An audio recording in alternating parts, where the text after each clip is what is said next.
वजीर आजम शहबाज शरीफ ने बड़ा सरप्राइज दे दिया। बिजली की कीमतों में बड़ी कमी का तोहफा दे दिया। घरेलू सार्फिन के लिए फी यूनिट 7 रुपए 41 पैसे कमी का ऐलान। सनती सार्फिन के लिए फी यूनिट बिजली 7 रुपए 59 पैसे सस्ती मिलेगी। वजीर आजम शहबाज शरीफ ने कहा IPPs के साथ बातचीत हुई। उन्होंने कहा 100% कमाया है। उन्हें कहा गया कि आपने कई गुना कमाया, अब कौम को फायदा दें। माशी तरक्की में बिजली की कीमतें रुकावट हैं। बिजली की गर्दिशी कर्जे का पक्का बंदोबस्त कर लिया गया है। आइंदा 5 साल में गर्दिशी कर्जा हमेशा के लिए खत्म हो जाएगा। वजीर आजम ने कहा बिजली की कीमतों में जब तक कमी नहीं आएगी हमारी सनतें तरक्की नहीं कर सकती। बिजली चोरी को रोकना हमारा अगला हदफ है।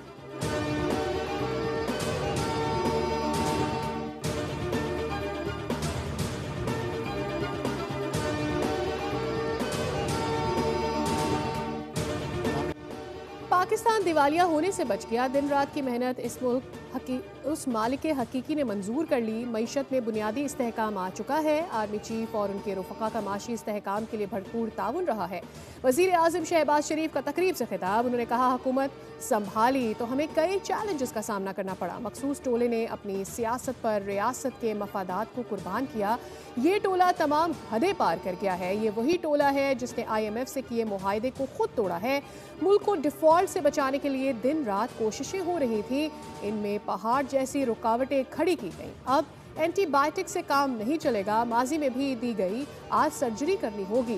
खित्ते में पेट्रोलियम मसनूआत की कीमतें आज भी पाकिस्तान में सबसे कम है। शरह सूद 22% से कम होकर 12% हो चुकी है। महंगाई 38% से कम होकर सिंगल डिजिट पर आ चुकी है।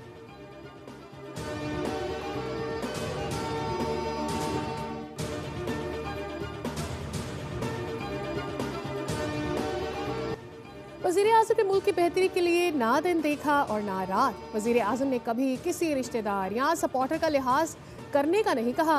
वजीर आजम ने सुबह 4 बजे भी मुझे मैसेज किए और तवानाई के मसले पर बात की। विफाकी वजीर तवानाई अवैस लगारी का तकरीब से खिताब। कहा आवाम और इंडस्ट्री मुश्किलात का शिकार थी। वजीर आजम ने पावर सेक्टर में हमारी रहनुमाई की। पिछले 1 साल में जो हिदायत दी उस पर अमल किया।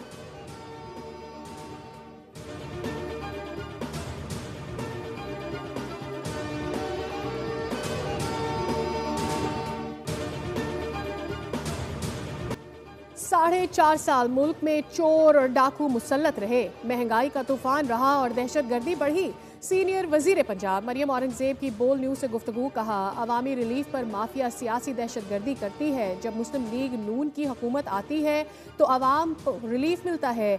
IMF के साथ प्रोग्राम अहसन तरीके से चल रहे हैं। रिलीफ से सनती शोबे को इस्तेहकाम मिलेगा। मईशत मुस्तहकम होगी। नून लीग ने अपने मंशूर के मुताबिक बिजली की कीमतों में कमी की। बिजली की कीमतों में कमी पर कौम को मुबारकबाद पेश करते हैं।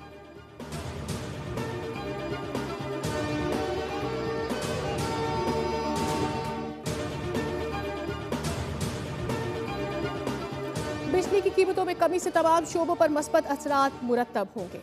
मुल्क को एशियन टाइगर बनने में भरपूर साथ देंगे। वजीर आजम के ऐलान को हम सहराते हैं।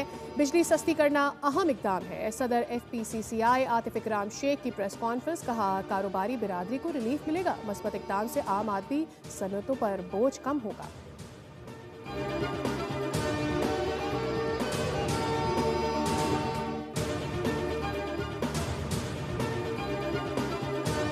पाकिस्तान स्टॉक मार्केट तारीख की बुलंद तरीन सतह पर पहुंच गई। 100 इंडेक्स में 1300 से जायद पॉइंट्स इजाफा रिकॉर्ड।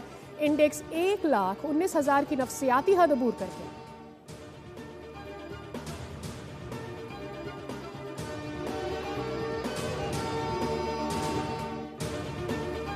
माली साल 2025-26 के लिए विफाकी बजट की तैयारी का मामला। IMF टीम बजट तैयारी में मुशावरत के लिए कल इस्लामाबाद पहुंचेगी। टीम आइंदा माली साल के बजट बशमूल टैक्स रेवेन्यू इकदामात का जायजा लेगी। आइंदा बजट में अखराजात में कमी, दीगर तरक्याती अखराजात के बजट का जायजा होगा। आइंदा माली साल का विफाकी बजट जून के पहले हफ्ते में पेश किया जाएगा। IMF टीम पाकिस्तानी माशी टीम के हुकाम से मिलकर तजावीज़ तैयार करेगी।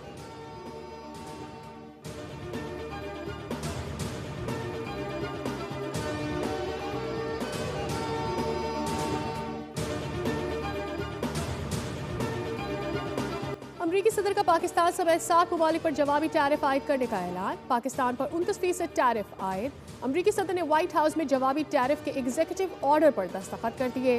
भारत पर 26, चीन पर 34, यूरोपियन यूनियन पर 20% टैरिफ आयद। सऊदी अरब, कतर और अफगानिस्तान पर 10% टैरिफ नाफिज होगा। बांग्लादेश पर 37, जापान पर 34, इसराइल पर 17, बरतानिया पर 10% टैरिफ लगेगा। अमरीकी सदर ने खिताब में कहा, जवाबी टैरिफ का नफाज अमरीका के लिए अच्छा होगा। आज का दिन अमरीकी तारीख के अहम दिनों में से एक है। आज हमारी इक्तिसादी आज़ादी का दिन है। टैरिफ से हासिल रकम अपने कर्जों की अदायगी के लिए इस्तेमाल करेंगे।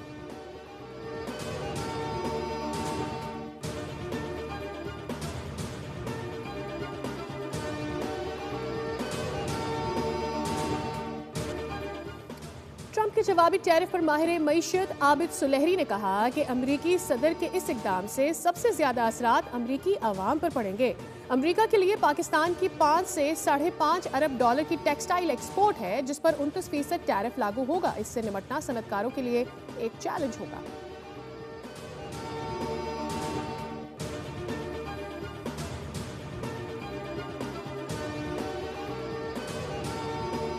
अमरीकी सदर की जानिब से जवाबी टैरिफ के ऐलान के बाद मुतासरा ममालिक का रद्द-ए-अमल। चीन ने अमरीकी टैरिफ को आलमी इक्तिसादी तरक्की के लिए खतरा करार दे दिया। मुतालबा किया टैरिफ को मनसूख किया जाए। कनाडा के वजीर आजम ने टैरिफ को तिजारती जंग करार दे दिया।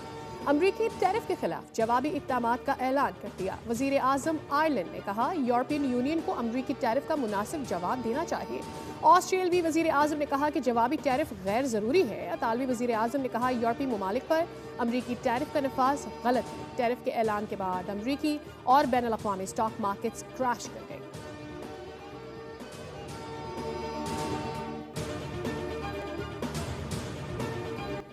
सदर मुमलिकत आसिफ अली जरदारी कोरोना का शिकार। कराची के निजी अस्पताल में जेर इलाज मौलिज डॉक्टर आसिम हुसैन का कहना है कि सदर जरदारी की तबीयत में बेहतरी आ रही है। खून के टेस्ट की रिपोर्ट से बेहतरी के इशारे दे रही है। शोबा इन्फेक्शंस डिजीज़ के माहिरीन रोजाना 3 बार सदर का मुआयना करते हैं। इलाज के लिए नवाब शाह से कराची मुंतकिल करना अच्छा फैसला था। उम्मीद है कुछ दिनों में सदर को अस्पताल से रुखसत दे दी जाएगी।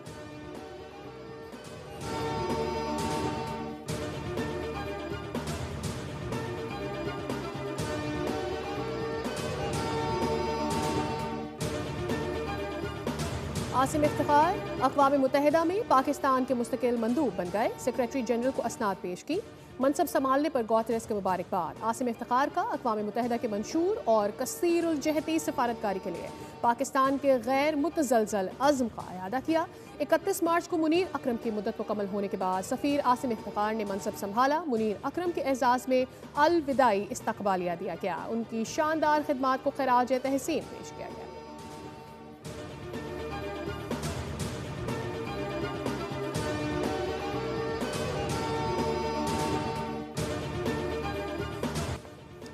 वजारत सेहत सबसे ज्यादा खतरनाक शोबा है। मेरे लिए वजारत सेहत फूलों की सीच नहीं है। शोबा सेहत पर भरपूर तवज्जो देने की कोशिश कर रही है। वफाकी वजीर सेहत मुस्तफ़ा कमाल की मीडिया से गुफ्तगू। कहा, पिम्स अस्पताल में मंसूबों पर तेजी से काम हो रहा है। मैं अमली इक़दामात पर यकीन रखता हूँ। मैंने आवाम की खिदमत को हमेशा मुक़द्दम रखा है। पैसा और वजारत मेरा मसला नहीं, मेरा किरदार सबके सामने।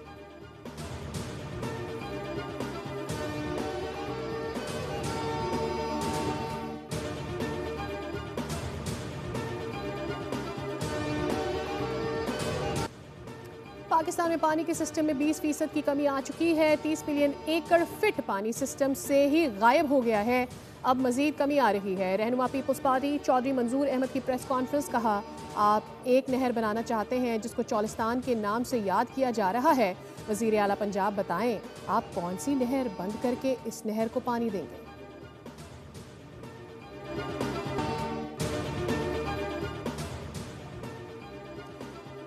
जंगल में आग लगाने और दरख्तों की गैर कानूनी कटाई करने वालों की शामत। वजीर आला मरियम नवाज शरीफ की हिदायत पर पंजाब के जंगलात में थर्मल इमेजिंग की जदीद तरीन टेक्नोलॉजी से 24 घंटे सैटेलाइट निगरानी के निज़ाम का आगाज।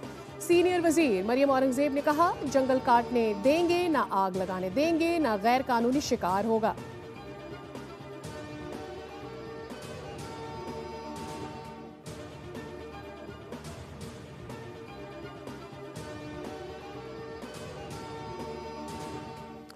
अदाकार साजिद हसन के बेटे साहिर की मनशियात बरामदगी मुकदमे में दरखास्त जमानत पर समाअत। अदालत ने मामला वापस रेगुलर बेंच को भिजवा दिया।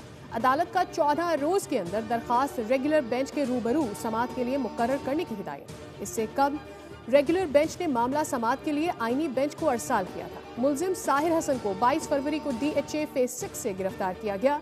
मुलजिम के कब्जे से 5 पैकेट वीड बरामद हुआ था।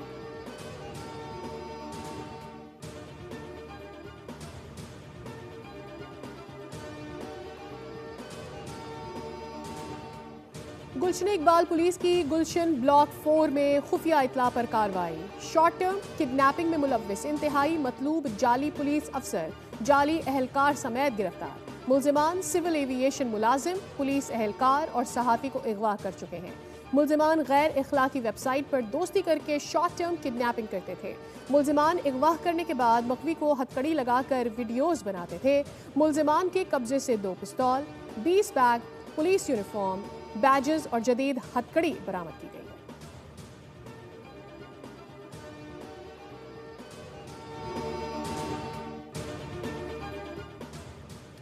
ईद की छुट्टियां खत्म होने पर परदेसियों की आबाई इलाकों से वापसी शुरू। बस अड्डों और रेलवे स्टेशन पर मुसाफिरों का रश बढ़ गया। परदेसी को अपने प्यारों को छोड़ने का गम उदास चेहरों के साथ वापसी। कहते हैं ईद की छुट्टियां गुजरने का पता ही नहीं चला।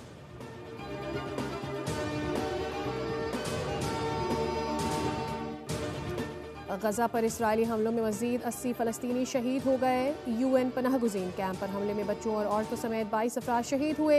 इस्राएली फ़ज़ाइया ने बैत हनून और बैत लाहिया के इलाकों से जबरी तौर पर निकाले गए अफराद पर बमबारी की। इसराइल ने गजा के बड़े इलाके पर कब्जा करके रफ़ा और खान यूनिस के इलाकों को जुदा करके मोराज कॉरिडोर का नाम दे दिया। इस्राएली फौज ने शाम और लबनान पर भी फ़ज़ाई हमले किए। शामी सूबे दारा में सयूनी हमलों से 11 अफराद जहाँ बहक और मुतादिद ज़ख्मी हो गए।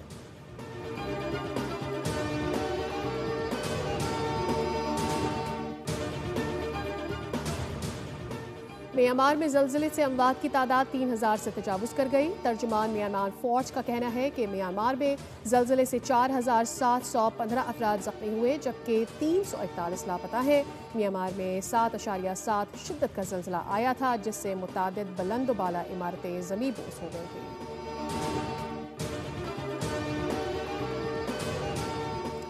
यूनान के जजीरे मितलिनी के नज़दीक मुहाजिरीन की कश्ती को हादसा। 31 से ज़ायद तारकीन वतन डूब गए। रेस्क्यू टीम ने 6 तारकीन वतन की लाशें निकाल ली। मज़ीद की तलाश के लिए ऑपरेशन जारी।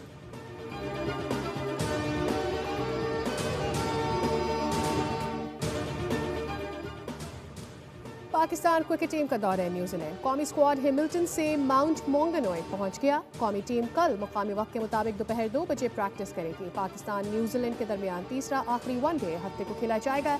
कीवी टीम इब्तदाई 2 मैचेस जीतकर सीरीज पहले ही अपने नाम कर चुकी है।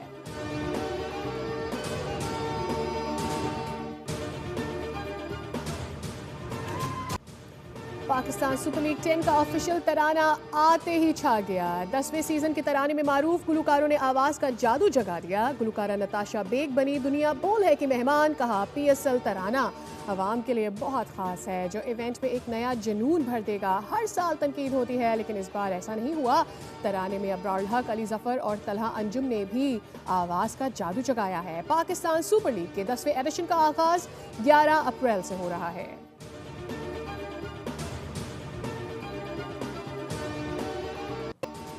मेलोडी क्वीन नाजिया हसन की आज 60वीं सालगिरह। पॉप म्यूजिक की मलिका ने बेमिसाल गायकी की बदौलत लाखों दिलों पर राज किया। 1981 में रिलीज होने वाली एल्बम डिस्को दीवाने ने साबिका तमाम रिकॉर्ड्स तोड़ डाले। फनी खिदमात पर उन्हें सदारती तमगा बराए हुस्न कारकर्दगी समेत मुतादिद अवार्ड से नवाजा गया। नाजिया हसन के गाए गीत आज भी बहुत मकबूल। सब्सक्राइब करें और बेल दबाएं ताकि कोई खबर रह न जाए।